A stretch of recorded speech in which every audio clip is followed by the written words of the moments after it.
மார்கழி மாதம் 5வது நாள் வெற்றிகரமாக ஆரம்பித்தாச்சு. இன்றைக்கி வந்து பார்த்திங்கன்னா மார்கழி மாதம் முதல் வெள்ளிக்கிழமை.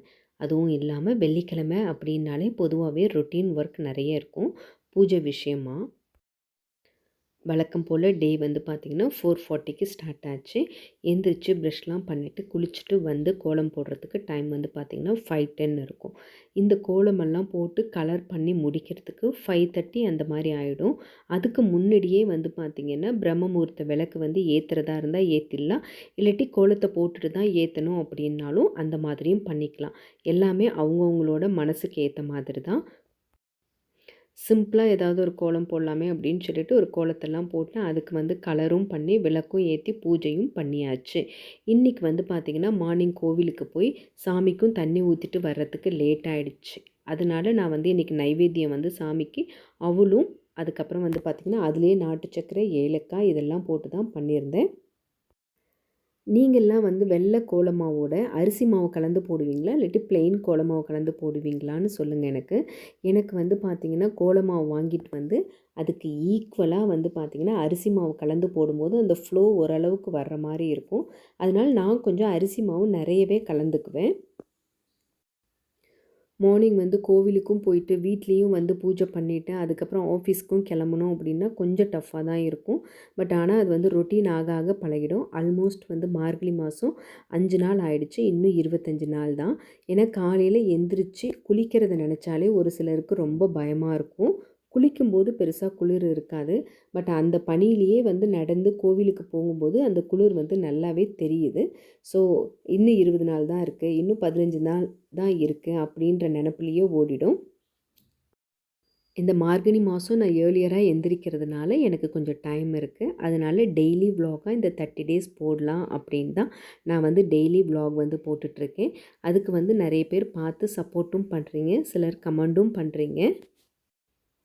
இந்த மாதிரி எல்லாத்தையும் முடிச்சுட்டு கோவிலுக்கெல்லாம் போயிட்டு வீட்டுக்கு ரிட்டன் வரும்போது வந்து பார்த்திங்கன்னா டைம் வந்து எனக்கு ஒரு 7:35 ஆயிருந்தது. இன்றைக்கி பெருசாக எதுவும் வேலை கிடையாது. குக்கிங்கும் இன்றைக்கி நான் வீட்டில் பண்ணலை. மார்னிங் பிரேக்ஃபாஸ்ட் மட்டும் வந்து பார்த்திங்கன்னா உங்களுக்கு சின்ன சின்னதாக தோசை மாதிரி ஊத்தப்பம் மாதிரி பண்ணிடலாம். அதுக்கு தக்காளி குழம்பு மாதிரி பண்ணிடலாமேன்னு பிளான் பண்ணி அதுக்கு தான் ரெடி பண்ணிகிட்ருக்கேன். எப்போவுமே வீட்டில் வந்து அவுல் வந்து நீங்கள் ஸ்டாக் வச்சுட்டிங்கன்னா வீட்டில் சாமிக்கு எதுவுமே நைவேத்தியம் பண்ணுறதுக்கு இல்லைன்னா கூட அவளும் கொஞ்சமாக நாட்டு சக்கரை அது கூட கொஞ்சம் பொட்டுக்கடலை போட்டு நைவேத்தியம் பண்ணாலே கடவுளுக்கு ரொம்ப ரொம்ப பிடித்தமான பிரசாதமாகவும் இருக்கும். டெய்லியுமே இந்த மாதிரி பிரசாதம் பண்ணி தான் வைக்கணும் அப்படிங்கிறது இல்லை. ஒன்றுமே இல்லைன்னா கூட பொட்டுக்கடலை சக்கரை தண்ணி இல்லாட்டி பால் சக்கரை போட்டு கூட நீங்கள் வைக்கலாம். நான் வந்து உங்களுக்கு தெரியும் இல்லைங்களா, 48 நாள் தைப்பூசத்துக்கு விரதம் இருக்கேன். டெய்லி முருகனுக்கு பாலும் தேனும் வந்து நைவேத்தியம் பண்ணுறேன் அப்படின்னு தான் நான் வேண்டியிருக்கேன். ஸோ அதில் மட்டும் எந்த தடையும் வந்துடக்கூடாது அப்படின்னு சொல்லிட்டு பாலும் தேனும் வந்து டெய்லி நைவேத்தியம் பண்ணிட்டு வரேன். பூவெல்லாமே மார்க்கெட் போகும்போது நல்லா பல்காக வாங்கி இந்த மாதிரி பாக்ஸஸில் ஸ்டோர் பண்ணிக்கிறது. அன்னன்னைக்கு தேவையான பூ மட்டும் எத்தனை சாமி இருக்கோ அத்தனை சாமிக்கு கவுண்ட் பண்ணி எடுத்துக்குவேன். எல்லாத்தையுமே பூஜை அறையிலேயே வச்சு பூஜை பண்ணுறது வந்து கொஞ்சம் பாசிபிள் கிடையாது. அப்படிங்கிறனால நான் சாமி பூஜை பண்ணுறதுக்குன்னு சொல்லிட்டு ஒரு பிளேஸ் வந்து வச்சுருக்கேன் எங்கள் வீட்டில்.